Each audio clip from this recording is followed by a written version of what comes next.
우리는 지난 12월 한 달 동안 여호수아서를 통해서 하나님께서 말씀하셨어요. 그러면 그 말씀을 하나님께서 이루셨다라고 하는 것들을 보게 되었습니다. 그런 면에서 올해 우리에게 주어진 표현은 다 이루어졌다입니다. 우리가 원하는 것을 이루었다는 소리가 아닙니다. 내가 소망하는 것들을 이루었다는 것도 아닙니다. 내가 원하는 것을 이루어서 가장 좋은 걸 줬다라고 말하는 것도 아닙니다. 하나님께서 말씀하신 것은 분명히 이루어졌다라고 하는 이 여호수아의 신앙 고백, 여호수아의 믿음이 우리의 믿음이 되어지기를 소망합니다. 내가 원하는 대로는 되지 않았지만 하나님께서는 분명히 하나님의 말씀을 이루십니다라고 하는 고백이 올 한 해 저와 여러분들 속에 풍성하게 나타나기를 소망합니다. 그런 면에서 오늘 본문 여호수아서 24장은 우리에게 중요한 부분을 알려줍니다.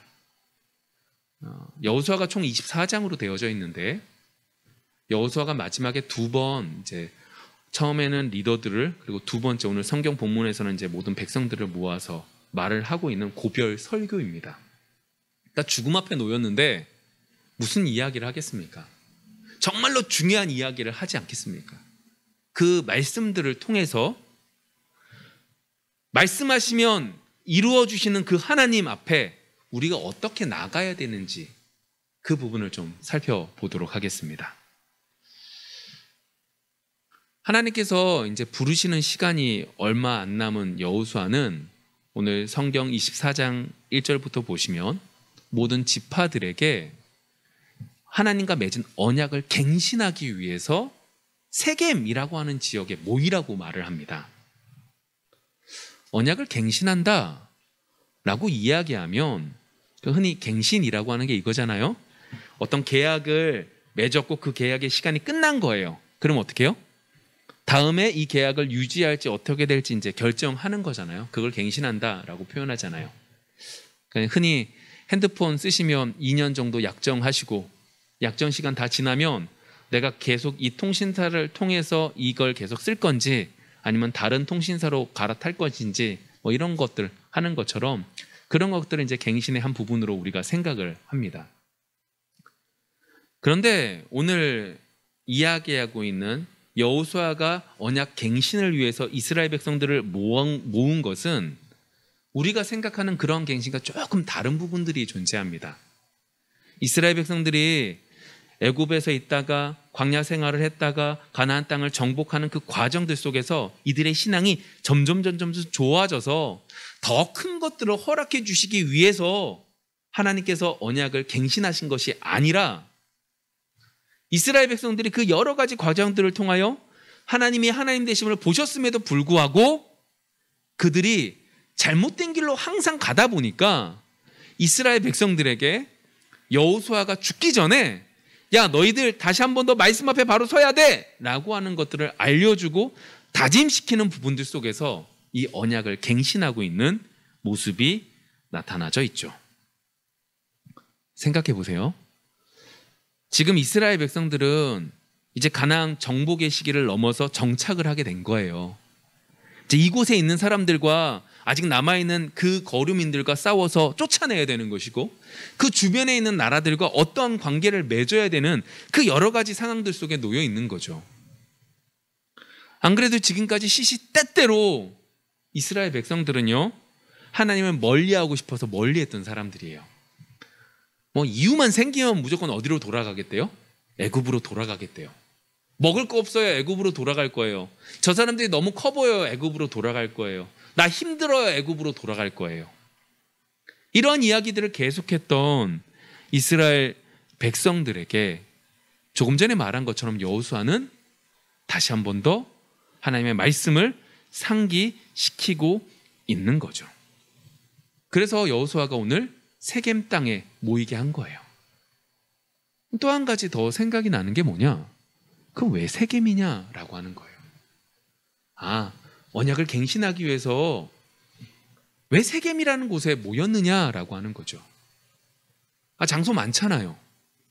가나안 땅에 들어와서 하나님의 말씀을 쫓아서 하나님의 주권을 인정하며 하나님의 말씀처럼 열심히 돌아서 승리했던 여리고성, 경각심을 유지하기 위해서 하나님의 말씀을 쫓지 않고 내 멋대로 했다가 폭삭 졌었던 아이성, 아니 그것도 아니면 가장 전진기지로 이스라엘 백성들이 그곳을 삼아 왔다 갔다 전쟁을 승리했던 그 전진기지였던 길갈에서도 할 수 있음에도 불구하고 굳이 세겜이라는 곳에 사람들을 모으고 여호수아도 그 힘든 몸을 이끌고 그곳으로 간다라고 하는 거죠. 왜 세겜일까요? 성경에 보시면 이 세겜이라고 하는 지역보다 그 옆에 중요한 산들이 좀 나와요. 그러니까 세겜의 골짜기 형태의 땅인데 이쪽에 있는 산과 이쪽에 있는 산이 너무나 유명한 산이 있죠. 신명기서에 보시면 그 산이 뭐냐? 한쪽 산은 그리심산, 한쪽 산은 무슨 산? 에발산 맞죠? 네, 에발산. 이 두 개의 산 가운데 있는 것이 이 세겜이라고 하는 골짜기 땅이에요. 근데 신명기서에 어떤 내용이 나오냐면 이 그리심산에서는 하나님의 축복을 말하고 아멘으로 화답하라고 그러고, 에발산에서는 하나님의 저주에 대한 얘기를 하면서 아멘으로 화답하라고 말씀하고 계세요. 그리고 여호수아서 8장에서 정말로 에발산에서 그렇게 해요. 그 중간이 어디다? 오늘 성경 속에서 보시는 세겜이라고 하는 지역이라는 거예요. 왜 이곳으로 오게 했을까요? 두 산 보면서 기억하라고요. 하나님과 언약 맺었을 때, 하나님 말씀에 순종했을 때, 하나님 말씀에 제대로 듣지 않았을 때 어떻게 되는지 들으라고요. 그것을 기억하라고요.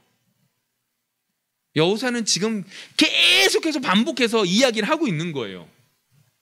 하나님과 언약 맺은 걸 자꾸 얘기하는 거죠. 왜 이렇게 할까요? 사람이 그만큼 악해요. 이스라엘 백성들만 시시때때로 애굽으로 돌아가겠습니다라고 말하는 게 아니라 우리 역시도 시시때때로 하나님의 말씀이 우리 속에 말이 자리 잡지 않고 하나님의 말씀이 계속해서 들어오지 않고 계속해서 역사하지 않으면 똑같이 무너질 수밖에 없는 거죠. 여호수아는 분명히 그것을 알고 세겜이라는 지역을 통하여 그리고 언약을 갱신한다는 이유로 이스라엘 백성들을 모아 모든 사람들에게 이 말씀들을 하기 시작을 합니다. 왜 계속해서 반복해서 이야기할까요? 머릿속에 기억하라고요? 외우라고요? 물론 맞습니다. 그런데 그것보다 더 속뜻이 있습니다. 그게 뭐냐? 예를 들어서 좀 설명을 해드릴게요. 우리는 종종 이렇게 이 표현을 합니다. 말씀에 갈급함이 있다고. 내가 신앙생활을 좀 열심히 한다고 열심히 하면 말씀에 대한 갈급함이 있다고 이 말을 합니다. 그래서 이 말씀의 갈급함 때문에 어떻게 하냐? 성경 공부를 열심히 합니다. 근데 그 속에서 잘못된 사람들은 어떻게 돼요? 잘못된 길로 가서 이단에 빠지는 경우들도 종종 있습니다. 제가 이 말씀을 드리는 건 그러니까 성경 공부 안 해도 됩니다, 이 얘기를 하고 싶은 것이 아닙니다. 말씀이 갈급한 이유는 내가 성경적인 지식을 많이 알기 위한 것이 아니라는 이야기라는 거죠. 물론 알고 싶죠. 알고 싶고 더욱더 누리고 싶습니다. 맞습니다. 그런데 성령이 우리 속에서 말씀에 대한 갈급함을 주시는 것은 지식적으로 얼마나 많은 것들을 아느냐가 아니라 그 한 가지 말씀이 내 마음속에서 어떻게 역사해서 내 말씀이 되어서 하나님을 찬양할 수 있느냐가 더욱더 중요하다는 거죠. 여러분, 성령께서는 이미 여러분들에게 구원으로 가는 길을 알려주셨습니다. 유일한 길인 예수 그리스도요. 우리는 그 예수 그리스도 말고 예수 그리스도께서 어떻게 하면 좋을지, 내가 어떤 옷을 입고 나가는 것이 좋을지, 어떻게 하는 것이 하나님께서 좋은지에 대한 고민을 하지만 이미 하나님께서는 우리에게 예수 그리스도라는 그 이름 하나로, 그분의 피로 우리의 모든 것들을 인도해 주시고 구원케 해 주신다라고 하는 걸 우리의 삶을 통하여 더욱더 체득하기를 원하는 거죠. 오늘 여호수아가요, 이스라엘 백성들을 모아서 내 얘기 들어. 언약을 갱신하기 위한 거야. 야, 많고 많은 땅 중에 그렇게 말했던 축복과 저주를 말했던 그 가운데에 서서 다시 한 번 더 생각하고 묵상해 라고 말하는 건 많은 지식을 알라고 하는 것이 아니라 그 말씀이, 그 하나님의 율법이, 그 하나님과의 언약 맺은 그 언약이 더욱더 강건해지고 하나님 앞에 복종하며 하나님의 주권을 인정하기를 원했다라고 하는 거죠. 말씀을 묵상할 수 있는 여러분들이 되어지기를 소망합니다. 말씀을 놓고 기도하는 여러분들이 되어지기를 소망합니다. 그렇게 되므로 여호수아가 이스라엘 백성들을 세겜에 모으게 함으로 그들에게 알려주려고 했던 그 은혜를 여러분들은, 우리는 묵상함으로 누릴 수 있기를 소망합니다. 오늘 제목이 뭐죠? 그러므로 이제부터 여호와만 섬기라.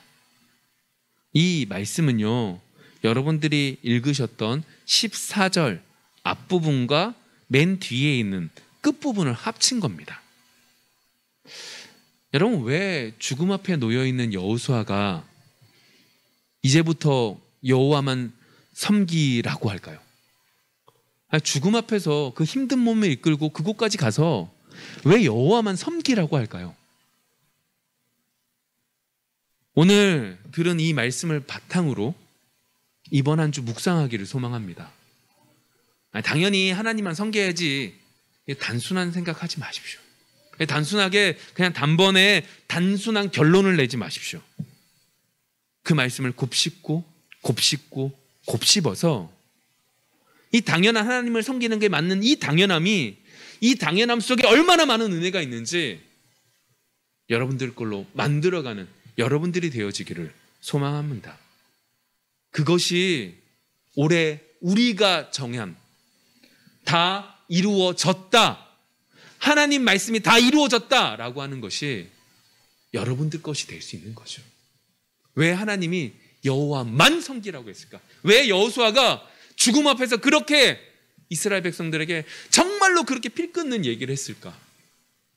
이것들을 발견하여 그 말씀이, 이 말씀이 나의 말씀이 되어질 수 있는 여러분들이 되어지기를 소망합니다. 다시금 이제 본문으로 돌아갈게요. 이렇게 모여들었습니다, 이스라엘 백성들이. 그리고 여호수아는 그들의 조상인 아브라함에서부터 시작해서 출애굽, 그리고 가나안 정복에 이르는 그 이야기들을 쭉 하시죠. 그 시간이 얼마나 걸렸을까요? 최소한 400여 년이나 되는 긴 시간 동안 애굽에서 종사를 했고요. 그리고 40여 년이라는 시간 동안 광야길을 걸어왔습니다. 거기다가 전쟁의 시간들도 있었죠. 최소한 450여 년은 될 거예요. 최소한. 그럼 여러분 보세요. 그 45년이라는 긴 시간이 걸렸음에도 불구하고 하나님은 하나님의 말씀을 이루셨어요. 근데 하나님의 말씀을 이루시는 그 이루심의 방식이 세상과 다르다는 걸 우리는 기억해야 돼요. 왜냐? 세상에서는요, 하나를 가지고 있어요. 그럼 어떻게 해야 돼요? 또 하나를 더 가지고 와야죠. 그러면 몇 개가 돼요? 2개가 되죠. 이 2개를 가지고 뭐에 투자해서 또 4개가 되고, 4개 가지고 또 투자해서 10개가 되든 20개가 되든 아니면 8개가 되든 아니면 3개가 되든 그렇게한 과정들을 통하여 성장되고 민족을 이루고 나라가 되어지고 제국이 되어져 간다면 하나님이 이루셨던 방법을 한번 보면 좀 달라요. 400년 동안 뭐 했죠? 노예 생활이요. 40년 동안 뭐 했죠? 광야 생활이요. 최소한 440년 동안은 전혀 가나안 땅을 차지할 만큼 문명이 발달되지도 않고 인원들이 늘 수 있는 장소도 허락되지 않았으며 모든 것들이 안 됐어요. 근데 단번에 정말로 10여 년이라는 그 단시간에 이 모든 것들을 차지하고 그 가나안 땅의 새로운 주인이 되어 하나님이 말씀하신 그 땅을 차지하게 되었다라고 하는 거죠. 여러분, 이게 하나님의 방법입니다. 이게 하나님의 방법입니다. 이게 하나님의 이루심의 방법이죠. 근데 그 이루심의 모습을 한번 조금 더 생각해 보면 그러면 그 440년, 450년 그 긴 시간 동안 하나님이 이스라엘 백성들에게 원하셨고 행하셨던 일이 뭐냐라고 하는 거죠. 노예 생활했어요? 광야 생활했어요? 그리고 그 속에서 뭘 하기를 원하셨냐? 자신을 철저하게 낮추기를 원하셨어요. 와, 우리가 애굽 땅을 벗어났네. 야, 우리가 이만큼 민족성이 있는, 우리가 이만큼 대단한 사람이야. 우리는 머리가 너무 똑똑하고 우리는 너무나 강력한 무기를 갖고 있었고 우린 대단한 사람이야 라고 하며 가기를 원하셨던 것이 아니라, 하나님, 저는 아무것도 못합니다. 저는 정말로 하나님 없으면 안 됩니다. 하나님 도와주세요. 하나님, 제가 이렇게 가는 길이 빠른 걸 알지만 하나님 어느 길로 가야 됩니까? 라고 하는 여러 가지 부분들을 묻기를 원하셨고 그 뜻대로 나아가기를 원하시는 존재로 그 긴 시간을 투자하셨으며 이스라엘 백성들이 그 속에서 자발적으로 할 수 있게, 나아질 수 있게, 하나님을 섬길 수 있게 만들어가는 시간을 정말로 길게 두셨다라고 하는 거죠. 하나님이 우리 교회를 이루어 가실 것입니다. 하나님은 하나님의 교회를 하나님의 뜻대로 만들어 가실 것입니다. 그런데 그 속에서 우리가 해야 될 건 하나님 말씀 앞에 복종하며 하나님 말씀을 두려워하는 자들이 되어지기를 소망합니다. 그러한 모습 중에 한 가지 모습이 9절에 나타나요. 이스라엘 백성들이 가나안 땅을 차지하기 위해서 그냥 싸운 게 아닙니다. 땅을 차지하기 위해서 나간 게 아닙니다. 육적인 싸움만이 아니었습니다. 다른 싸움도 있었죠. 9절에 볼까요? 이렇게 쓰여져 있습니다. 또한 모압 왕 십볼의 아들 발락이 일어나 이스라엘과 싸우더니 사람을 보내어 부올의 아들 발람을 불러다가 너희를 저주하게 하려 하였으나, 지금 이 말을 하고 있는, 이 설교를 하고 있는 사람은 여호수아입니다. 여호수아가 이스라엘 백성들에게 이전에 가나안 땅에 들어오기 전에 큰 싸움에 대한 이야기를 하죠. 모압 왕 발락이 범죄를 행했던 꾀를 이야기하고 있습니다. 발락의 입장에서는 이스라엘 백성들이 오는 것이 두렵습니다. 그래서 그가 생각해낸 꾀가 뭐냐? 하나님을 알고 있었던 발람이라고 하는 사람을 통하여 하나님께 저주를 받아서 이스라엘 백성들이 더 이상 들어오지 못하게 하는 방법을 사용했죠. 근데 여러분 한번 생각해 보세요. 이스라엘 백성들이 축복을 받을 만한 일들을 해왔나요? 지금까지 잘 생각해 보시면 그들은 그러한 일을 한 적이 없어요. 근데 그럼에도 불구하고 발락의 머릿속에서는 이거는 그들이 그러한 일들을 했기 때문에 이 정도 받을 수 있기 때문에 하나님이 해준 거구나 라고 느끼고 있었던 거죠. 그렇다면 반대로 왜 하나님은 이스라엘 백성들에게 계속해서 이끌어가고 계시는 걸까요? 근거가 뭐예요? 이제 여기서 예수 그리스도가 나타나는데, 우리도 예수 그리스도로 구원을 받습니다. 근데 이스라엘 백성들도 구원을 받을 수 있었던 것은 예수 그리스도 때문이죠. 다시 말하면 하나님께서 이스라엘 백성들을 모압과의 싸움 속에서도 승리하게 하시고 앞으로 나아가게 하시고 가나안 땅을 차지하게 하신 것은 그들이 잘나서, 그들이 뛰어나서가 아니라 하나님의 계획 속에 예수 그리스도의 보혈의 피의 은혜로 그들이 구원받게 되었다라고 하는 것이 그 속에 내포되어져 있죠. 근데 제가 왜 이 이야기를 하냐면, 이스라엘 백성들이 하나님이 부어주시는 이 은혜 속에서 감사하면서 아멘하면 좋겠는데 이렇게 끝나요? 아니에요.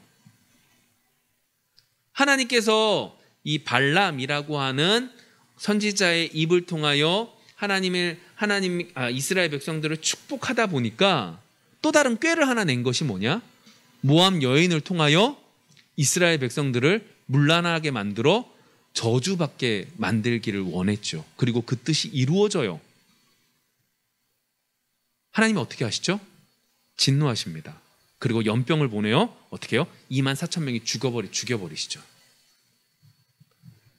자, 이스라엘 백성들이 광야길을 통하여 겸손해졌어요. 광야길을 통하여 하나님이 우리를 이끌어 가신다는 것을 믿기 시작했어요. 근데 그러한 과정들 속에 9절의 말씀을 좀 전에 봤던 그 9절의 말씀을 통하여 하나님께서 어떻게 해요? 하나님께서 은혜를 베풀어 주셔서 구원받을 수 없는 백성에도 불구하고 예수 그리스도를 통해서 은혜를 주셨다는 것도 깨닫게 해주셨는데, 잘못하면 어떻게 된다? 죽는다라고 하는 것도 알려주시는 거죠. 내가 하나님 앞에 서 있는데 하나님 앞에 아무 말도 못하는 거예요. 하나님께 감사할 수밖에 없는 거죠. 내가 잘했다라고 말할 수 있는 게 아무것도 없어요. 그러한 백성들로 만들어 가시고 그 모든 것들을 버리게 하심으로 오늘 성경의 본문 14절과 15절의 말씀이 결론적으로 나타나는 거예요. 뭐라고요? 그러므로 이제는 지금까지 긴 세월을 통하여 가나안 땅을 정탐뿐만 아니라 가나안 땅을 차지하는 이 순간까지 이 모든 것들이 여호수아 자신이 뒤돌아보니까 어떻게 해요? 여호와를 경외하며 온전함과 진실함으로 그를 섬기라. 너희의 조상들이 강 저쪽과 애굽에서 섬기던 신들을 치워버리고 여호와만 섬기라.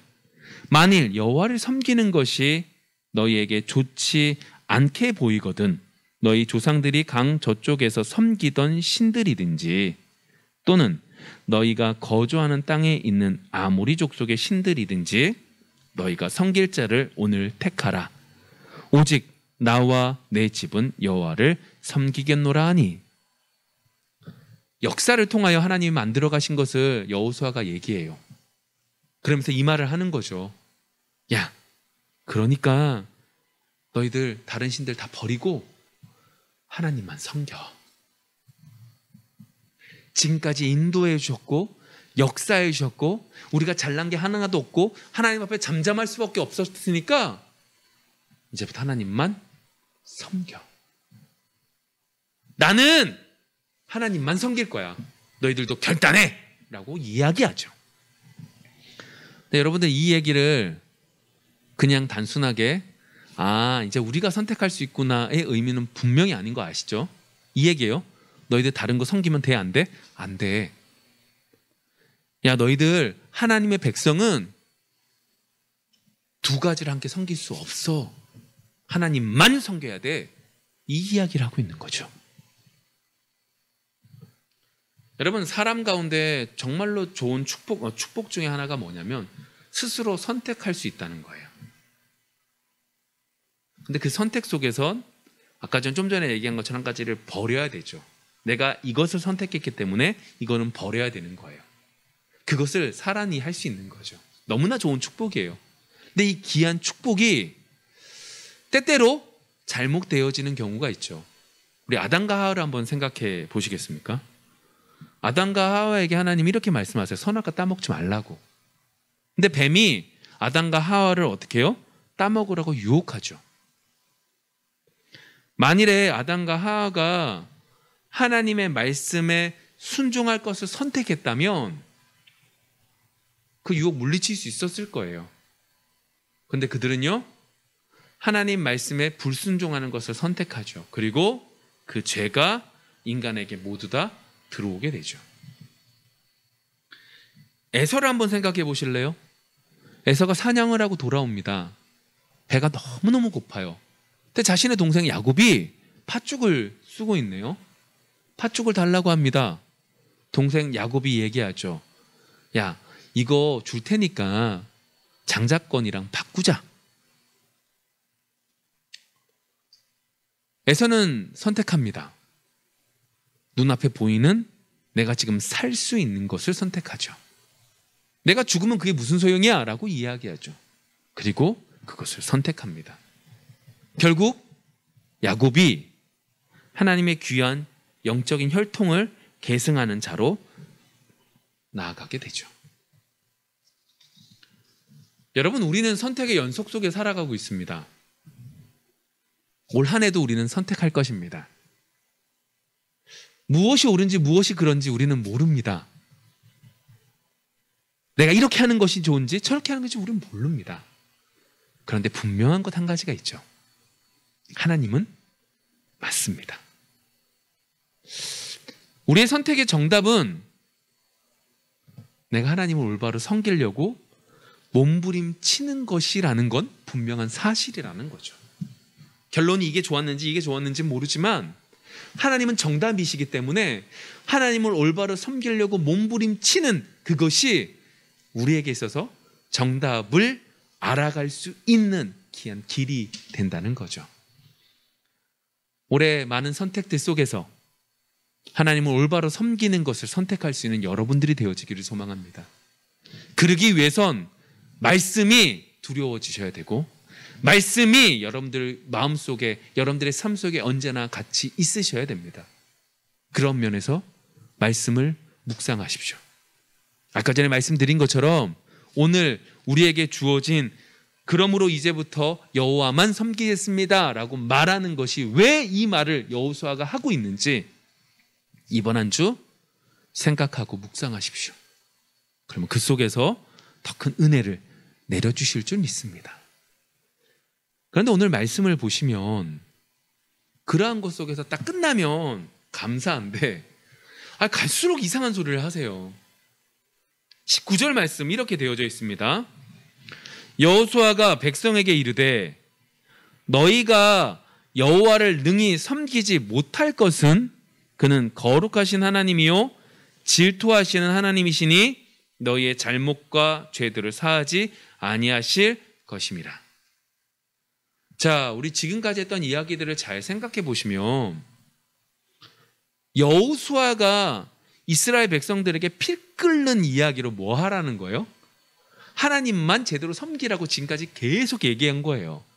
그것을 위해서 장소도, 그것을 위해서 백성들에게 강권도 하고 있는 거죠. 그런데 갑자기 이스라엘 백성들이 네, 좋습니다. 하나님은 우리의 하나님이 됐어요. 내 하나님인 줄 믿습니다 라고 얘기했더니 갑자기 19절에 하는 얘기가 뭐라는 거예요? 잘 섬길 수 있다 없다? 너희들 섬길 수 없다? 라고 이야기하는 거죠. 정말로 힘든 얘기 아니에요? 이러라는 거예요, 저러라는 거예요? 섬기라는 거예요, 말라는 거예요? 여러분, 신앙생활을 하다 보면 하나님 말씀 속에서 이렇게 우리가 이해할 수 없는 부분들이 존재하는 것처럼 보여집니다. 이게 구원의 비밀인데, 이게 정말로 하나님의 은혜 속에서 주어지는 것인데, 예를 들면 우리 베드로를 한번 생각해 보실래요? 베드로가 예수님이 돌아가실 그날 저녁에 뭐라고 말하죠? 나는 버리지 않겠다고 얘기해요. 여러분들 그렇게 내 편이 돼주겠다고 하면 뭐라고 하면 돼요? 고맙다 라고 말하면 좋겠는데 예수님 뭐라고 그래요? 너 오늘 밤에 나 버린다. 근데 내가 널 위해서 기도한다. 마귀가 널 청구했지만 내가 널 위해서 기도한다 라고 말씀하세요. 또 생각을 더듬어 보시면 부자 청년이 예수님께 옵니다. 그리고 얘기하죠. 내가 어떻게 하면 천국에 갑니까? 내가 해야 될 거 다 지켰습니다. 그랬더니 예수님이 뭐라고 그래요? 잘했다. 나를 쫓아라 라고 말하지 않으세요. 너 있는 거 다 버리고 다 나눠주고 나 쫓아라 라고 얘기해요. 그랬더니 근심하면서 돌아갑니다. 근데 오늘 말씀도 비슷하죠. 하나님 잘 섬겨? 네, 잘 섬기겠습니다. 너희 못 섬긴다? 이 얘기를 하고 있는 거죠. 왜 여호수아는 이 말을 하고 있을까요? 오늘 19절과 20절 말씀을 보면 중요한 한 가지 비밀이 있습니다. 이 부분을 우리의 마음을 새기셔야 되는 것이고, 이 부분이 우리의 1년 동안의 삶 속에서 여러분들이 계속해서 고쳐 나가야 될 부분이 되는 거죠. 이렇게 됩니다. 19절. 여호수아가 백성에게 이르되 너희가 여호와를 능히 섬기지 못할 것은 그는 거룩하신 하나님이시요 질투하시는 하나님이시니 너희의 잘못과 죄들을 사하지 아니하실 것임이라. 만일 너희가 여호와를 버리고 이방 신들을 섬기면 너희에게 복을 내리신 후에라도 돌이켜 너희에게 재앙을 내리시고 너희를 멸하시리라 하니. 그러니까 20절의 얘기는 이거죠. 하나님 잘 섬긴다고 했다가도 이방 섬기면 어떻게 됐다? 이방 신들을 섬기면 어떻게 했다? 원래 상태로 돌려보내겠다, 망하게 하겠다, 이 소리를 하고 계시는 거예요.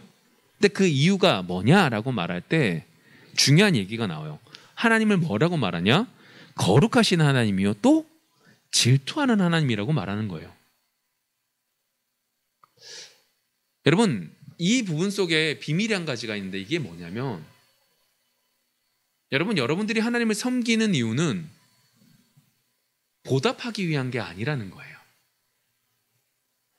왜 하나님이 언제나 우리한테 가장 좋은 것들을 주시죠? 우리가 볼 때 너무 좋은 것들이 우리에게 주어지기 때문에 이 말 하는 게 아닙니다. 하나님은 하나님이시기 때문에 언제나 나한테 좋은 걸 주시는 거죠. 내가 좋은 거라고 생각하고 선택했지만 그것이 잘못된 것일 수 있어요. 그럼에도 불구하고 우리는 고백해야 되는 거예요. 하나님 언제나 나한테 가장 좋은 걸 주신다고요. 왜요? 하나님이 하나님 되시니까요.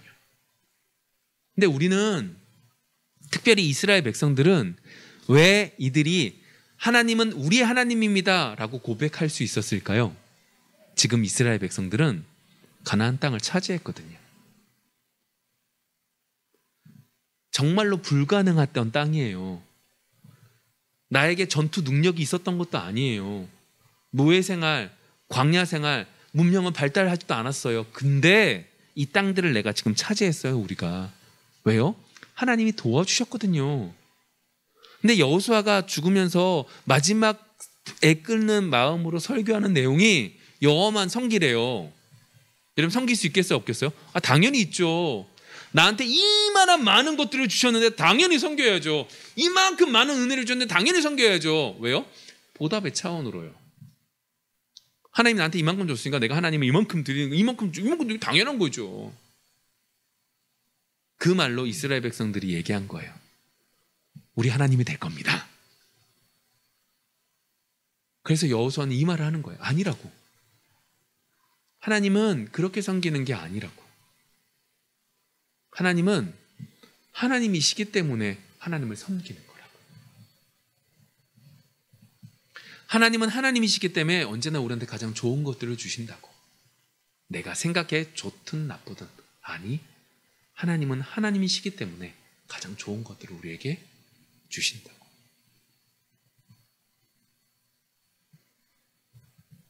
오늘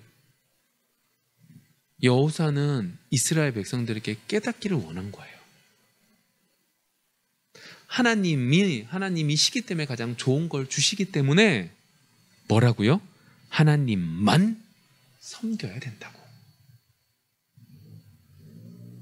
다른 우상을 버려야 된다고. 형상이 있는 신 말고도 우리의 마음속에 있는 우리의 생각들 버려야 되고 정말로 악한 것들 다 버려야 된다고. 심지어 하나님이 주시는 그 은혜의 부스러기조차도 그것이 하나님이 되는 것이라면 버려야 된다고. 그것이 하나님만 제대로 섬기는 거라고. 여러분들 속에 이러한 은혜가 올 한 해 풍성하게 일어나기를 소망합니다. 근데 그 모습 속에서 하나님의 은혜를 베풀어 주시는 것이 한 가지가 있어요. 그게 뭐냐면 이러한 상황 속에서도 내가 잘못해서 우상을 섬긴다 할지라도 하나님은 하나님의 백성을 선택하시고 이끌어 주신다라고 하는 거예요. 그게 오늘 좀 예레미야서 31장 말씀을 좀 보기를 원하는데, 예레미야서 31장 18절 이렇게 쓰여져 있습니다. 에브라임이 스스로 탄식함을 내가 분명히 들었노니 주께서 나를 징벌하심에 멍에에 익숙하지 못한 송아지 같은 내가 징벌을 받았나이다. 주는 나의 하나님 여호와이시니 나를 이끌어 돌이키소서. 그리하시면 내가 돌아오겠나이다. 이게 무슨 얘기냐면 하나님을 제대로 섬기지 못함으로, 하나님 말고 우상을 섬김으로 무너져 내리고 징벌을 받아요. 근데 그때 어떻게 됐다는 거예요? 이 에브라임이 하나님께 돌아오게 된다. 하나님께 에브라임이 돌아오게 되고 그 속에서 하나님이 다시금 붙잡아 주신다라고 하는 말씀이 기록되어져 있는 거죠. 이스라엘 백성들 역사를 잘 보세요. 이들이 이렇게 결단해요. 근데 몇 날이 못 돼요. 몇 년이 못 돼요. 몇 십 년이 못 돼요. 어떻게 돼요? 사사기라고 하는 혼란이 찾아와요. 그들에게 왕이 없으므로라고 말을 하면서 하나님이 왕 되시지 못한 사람들의 모습이 그대로 적나라하게 사사기서에 나타나죠. 근데 그때 하나님은 그 모든 상황 속에서도 그럼에도 불구하고 어떻게 해요? 돌아오면 그들을 다시금 회복시켜 줄 것이다 라고 말씀하고 있는 거죠. 한번 볼까요? 베드로를 생각해 보세요. 좀 전에 이야기한 것처럼 그 비밀을 알지 못하기에 내가 하나님 예수님께 받은 사랑이 이렇게 큰데 당연히 예수님 배반하지 않죠 라고 당당하게 나갔던 그가 어떻게 돼요? 철저하게 무너져요. 부인을 한 번도 아니고 3번 부인했고 예수님이 말씀하신 것처럼 닭 울기 전에 정말로 깨닫게 돼요. 펑펑펑펑 울어요. 그리고 예수님이 그에게 나타나시죠. 내 양을 먹이라고 말씀하세요. 말하지 못해요. 부끄럽거든요. 근데 그 과정들 속에서 그가 알고 있는 게 분명히 있어요. 맞아요. 내가 분명히 잘못했고 내가 분명히 잘못 알았지만 분명한 건 주님이 나를 사랑하신다는 건 알게 됐다는 거죠. 내가 어떻게 되는지 알지 못해요. 왜 그런지는 못해요. 내가 잘한 것도 없어요. 그런데 주님이 나를 사랑하신다는 그것을 알게 된 거죠. 그게 베드로의 모습이에요. 그게 제가 예레미야서를 읽은 에브라임이 돌아오면 하나님이 회복시켜 주시겠다라고 말씀하신 그 말씀이 이루어지는 거죠. 결국 하나님께서는 이스라엘 백성들, 오늘 성경에 말하고 있는 이스라엘 백성들을 이끌고 가시겠다라고 하는 모습이 곳곳에 나타나고 있는 거예요. 이번 1년의 삶이 그러한 은혜가 넘칠 수 있는 귀한 은혜의 삶이 되어지기를 소망합니다. 한번 말씀을 맺어볼게요. 이스라엘 백성들은요, 세겜에 모였어요. 그것과 동일하게 우리는 말씀을 묵상함으로 그 말씀이 마음에 새겨짐으로 세겜에 모인 이스라엘 백성들과 같은 은혜를 누릴 수 있기를 소망합니다. 그 부분 속에 오늘 말씀의 제목, 그러므로 이제부터 여호와만 섬겨라 라고 하는 것이 어떤 의미인지 묵상할 수 있는 여러분들이 되어지기를 소망합니다. 두 번째로 바른 선택을 할 수 있는 여러분들이 되어지기를 소망합니다. 하나님만 맞으니까 하나님만 제대로 섬기려고 몸부림치는 것 속에 여러분들은 바른 선택을 할 수 있게 될 줄 믿습니다. 세 번째요, 질투하는 하나님이신 것을 기억하십시오. 그래서 여호와만 섬기십시오. 우상을 버리십시오. 그것이 오늘 귀한 말씀 속에 여러분들이 더욱더 풍성하게 누려야 될, 그래서 이번 한 주 승리하게 될 귀한 원동력이 될 줄 믿습니다. 기도하겠습니다.